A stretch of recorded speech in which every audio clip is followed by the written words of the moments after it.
माँ बाप अपने बच्चों के लिए क्या नहीं करते। अपने शौक, अपनी इच्छाओं को दबाकर कोशिश करते हैं अपने बच्चे की हर शौक, इच्छा और जरूरत को पूरी कर सकें। पर क्या ये बच्चे माँ बाप के इस त्याग को समझ पाते हैं? ये सवाल जितना आसान है, इसका जवाब उतना ही मुश्किल। मैं सपना चयनिका के इस अंक में आप सबका स्वागत करती हूँ।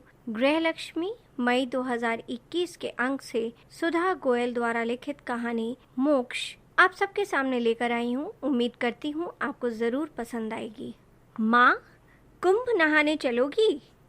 काफी दिन से कह रही थी कि मुझे गंगा नहला ला। इस बार तुम्हें नहला ही लाता हूँ। ट्रेन से टिकट करा ली है। सुनकर चहक उठी गोमती। तू सच कह रहा है श्रवण? मुझे यकीन नहीं आ रहा। यकीन करो माँ, मैं झूठ नहीं बोल रहा। ये देखो टिकटें। श्रवण ने जेब से टिकटें निकालकर गोमती को दिखाई। अब जाने की तैयारी कर लेना। जो भी सामान चाहिए बता देना। अगले सप्ताह आज के ही दिन चलेंगे। कौन कौन चलेगा बेटा? सभी चल रहे हैं ना? नहीं माँ, सब जाकर क्या करेंगे? कुंभ पर बहुत भीड़ रहती है, सबको संभालना मुश्किल होगा। बस मैं और तुम चलेंगे। गोमती ने श्वेता की ओर देखा। उनके अकेले जाने से कहीं बहू नाराज ना हो।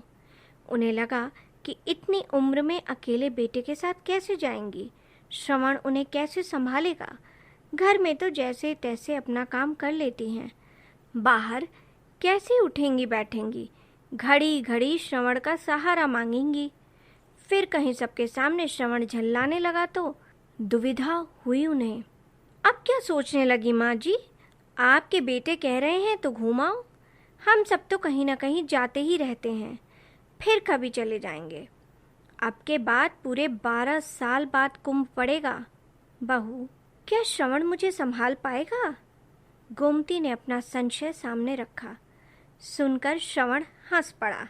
माँ को अब अपने बेटे पर विश्वास नहीं है। जैसे बचपन में आप मेरा ध्यान रखती थी, ऐसे ही रखूंगा। कभी भी आपका हाथ नहीं छोड़ूंगा। खूब मेला घुमाऊंगा। श्रवण की बात पर सभी हंसने लगे। गोमती प्रसन्न हो गई।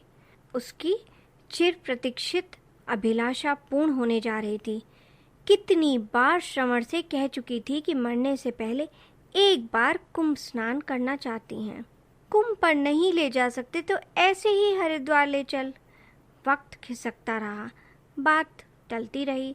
अब जब श्रवण अपने आप कह रहा है तो उनका मन प्रसन्नता से नाचने लगा।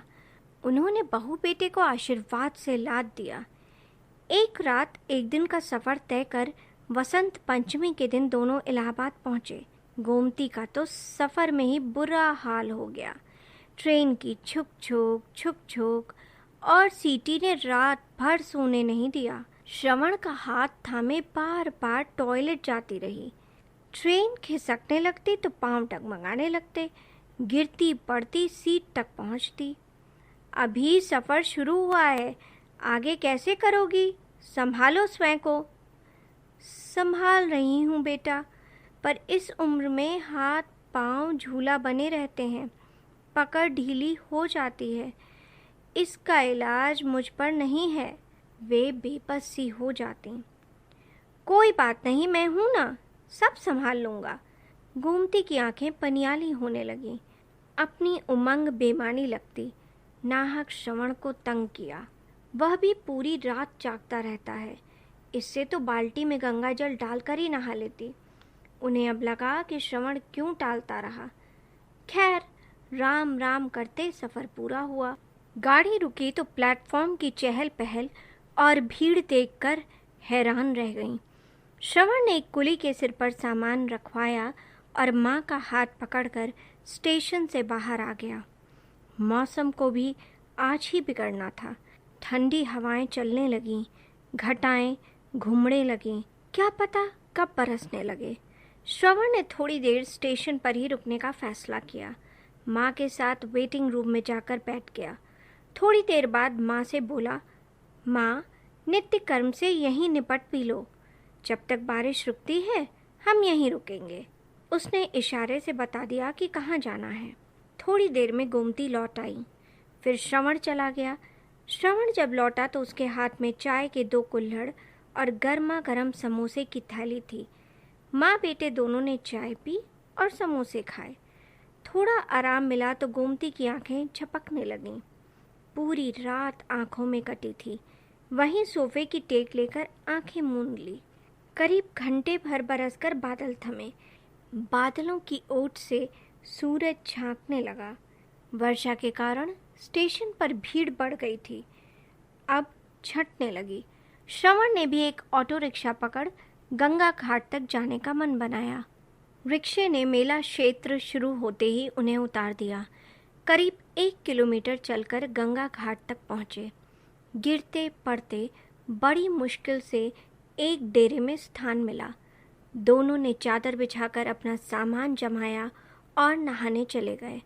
गोमती ने अपने जीवन में इतनी भीड़ नहीं देखी थी। कहीं लाउडस्पीकर का शोर, कहीं भजन गाती और गंगा मैया की जय जयकार करती टोलियां, कहीं साधु संतों के प्रवचन, कहीं रामायण पाठ, खिलौने वाले, झूले वाले, पूरी कचौड़ी, चाट व मिठाई की दुकानें, धार्मिक किताबें, तस्वीरें, मालाएं, सिंदूर की दुकानें, हर जाति धर्म के लोग देख देख कर वे चकित थीं। लगता था कि वे किसी दूसरे लोक में आ गई हैं। वे श्रवण का हाथ कस कर थामे थीं। रास्ता बनाता श्रवण उन्हें किनारे तक ले आया। यहाँ भी खूब भीड़ और ढक्कम पेल थी। श्रवण ने हाथ पकड़कर माँ को स्नान कराया, फिर स्वयं किया। गोमती ने फूल बताशे गंगा में चढ़ाए। जाने कब से मन में बसी साध पूरी हुई थी। हर्ष से आंसू निकल पड़े। हाथ जोड़कर प्रार्थना की, गंगा मैया, श्रवण सा बेटा हर माँ को देना। आज उसी के कारण तुम्हारे दर्शन कर सकी हूँ। गोमती ने एक बोतल में गंगा जल भरा। चलते चलते गंगा को प्रणाम किया। पता नहीं दोबारा देख भी पाऊंगी या नहीं। श्रवण ने गोमती को मेला घुमाया, खूब खिलाया पिलाया। थक गई हूँ अब, नहीं चला जाता श्रवण। गोमती के कहने पर श्रवण उन्हें डेरे पर ले आया। माँ, तुम आराम करो, मैं घूमकर अभी आया। थोड़े रुपए अपने पास रख लो। उसने रुपए माँ को थमाए। मैं रुपयों का क्या करूँगी? तू है मेरे पास, फिर 100-200 रुपए मेरे पास हैं। गोमती ने मना किया। वक्त बेवक्त काम आएंगे। तुम्हारा ही कुछ लेने का मन हो या कहीं मेले में मेरी जेब ही कट जाए तो? श्रवण के समझाने पर गोमती ने रुपए रख लिए। उन्हें ध्यान आया कि ऐसे मेलों में चोर उचक्के खूब घूमते हैं। लोगों को बेवकूफ़ बनाकर हाथ की सफाई दिखाकर खूब ठगते हैं। श्रवण चला गया और गोमती थैला सिर के नीचे लगा बिछी चादर पर लेट गई।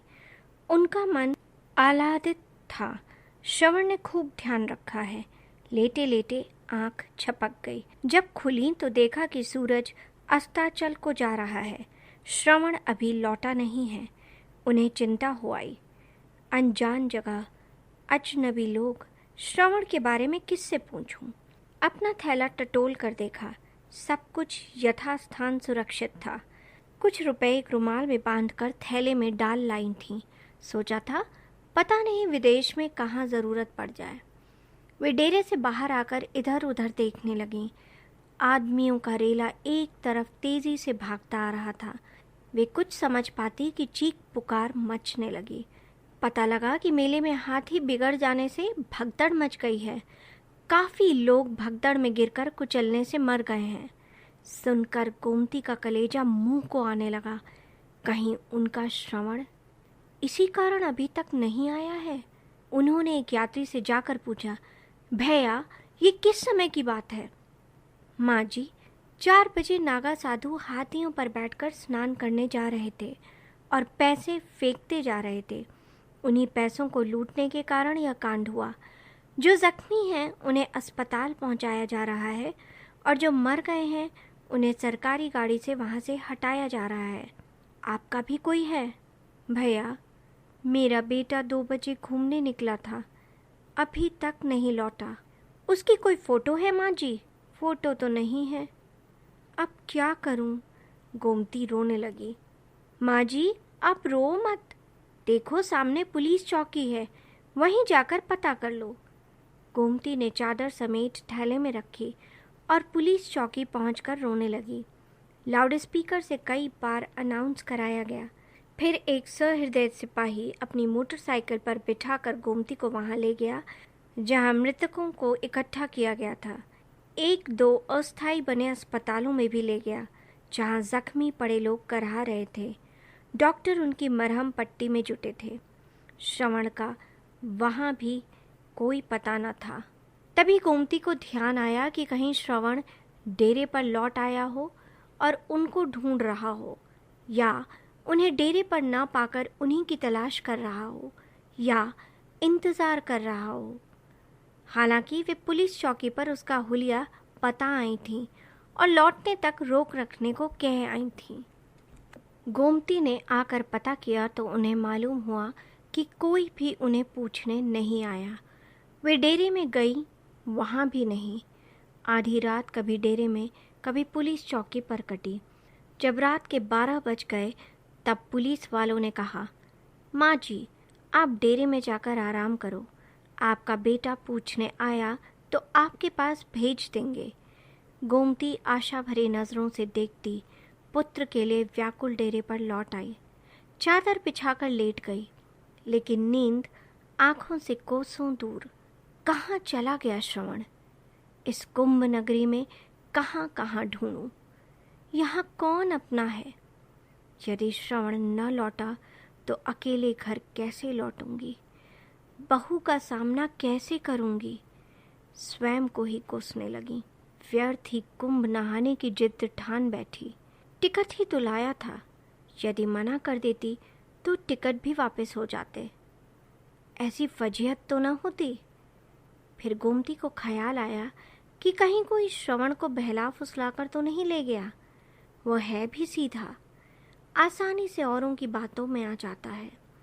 किसी ने कुछ सुंघा कर बेहोशी कर दिया हो और सारे पैसे व घड़ी अंगूठी छीन ली हो। मन में उठती शंकाओं का अंत नहीं था। दिन निकला, नहाना धोना सब भूल गई। सीधी पुलिस चौकी पर। एक ही दिन में पुलिस चौकी वाले उन्हें पहचानने लगे। देखते ही बोले, माँ जी, तुम्हारा बेटा नहीं लौटा। रोने लगी गोमती। कहाँ ढूंढूं, तुम ही बताओ। किसी ने मार काट कर कहीं डाल दिया हो तो तुम ही ढूंढ कर लाओ। गोमती का रोते रोते बुरा हाल। अम्मा, धीरज धरो, हम ज़रूर कुछ करेंगे। सभी डेरों में अनाउंस कराएंगे।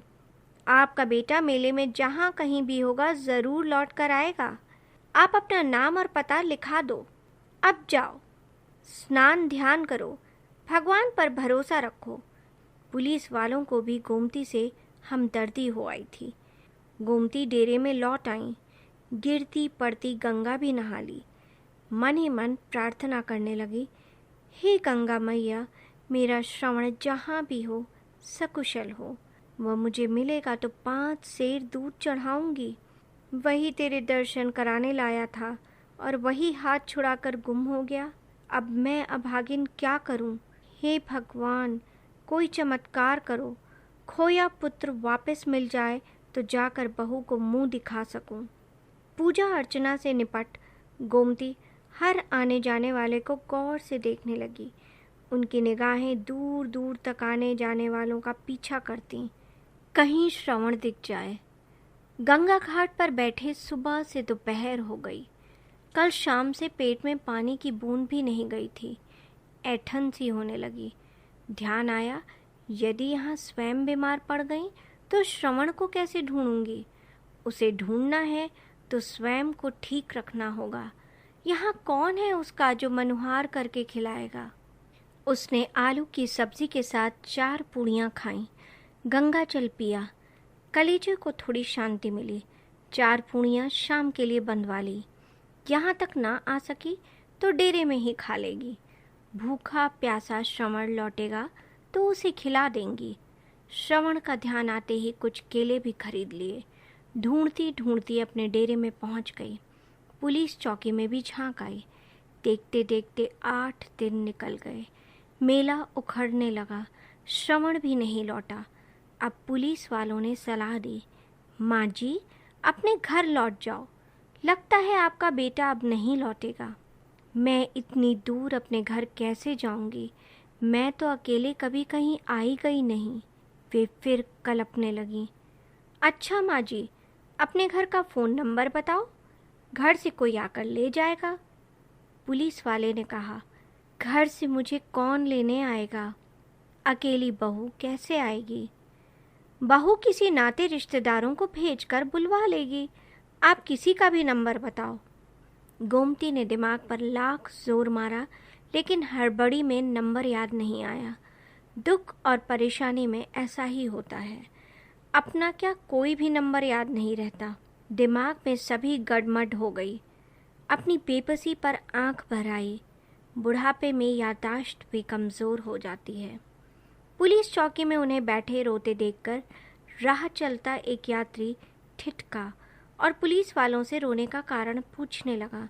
पुलिस वालों की सारी बात सुनकर वह यात्री बोला, आप इन महिला को मेरे साथ भेज दीजिए, मैं भी उधर का ही रहने वाला हूँ। आज शाम 4 बजे की ट्रेन से जाऊँगा। इन्हें ट्रेन से उतार बस में बिठा दूँगा। आराम से अपने गांव पिपला पहुँच जाएंगी। सिपाहियों ने गोमती को उस अनजान व्यक्ति के साथ कर दिया। उसका पता और फ़ोन नंबर अपनी डायरी में लिख लिया। गोमती उनके साथ चल तो रही थी, पर मन ही मन डर भी रही थी कि कहीं कोई ठग ना हो। पर कहीं ना कहीं तो विश्वास करना पड़ेगा, वरना इस निर्जन में कब तक रहेगी। जैसे उस व्यक्ति ने गोमती के मन की बात ताड़ ली हो। मेरा नाम विट्ठन लाल है, लोग मुझे बिट्टू कहकर बुलाते हैं। राजकोट में विट्ठन लाल हलवाई की दुकान है। आप अपने गांव में पहुंचकर किसी से भी पूछ लेना। भरोसा रखो मुझ पर, यदि कहोगी तो घर तक छोड़ाऊंगा। अब मुंह खोला गोमती ने। भैया, विश्वास के सहारे ही तो तुम्हारे साथ आई हूँ। इतना उपकार ही क्या कम है कि तुम मुझे अपने साथ लाए हो। तुम मुझे बस में बिठा दोगे तो पीपला पहुँच जाऊंगी, पर बेटे के ना मिलने का गम मुझे खाए जा रहा है। अगले दिन गोमती लगभग 1 बजे बस से उतरकर पैदल ही अपने घर की ओर चल दी। उसके पैर मन भारी हो रहे थे। उन्हें यही समझ नहीं आ रहा था कि बहू का सामना क्या कहकर करेंगी, क्या बताएंगी कि श्रवण कहाँ है। इसी सोच विचार में घर के द्वार तक पहुंच गई। वहां खूब चहल पहल थी। घर के आगे कनात लगी थीं। खाना चल रहा था।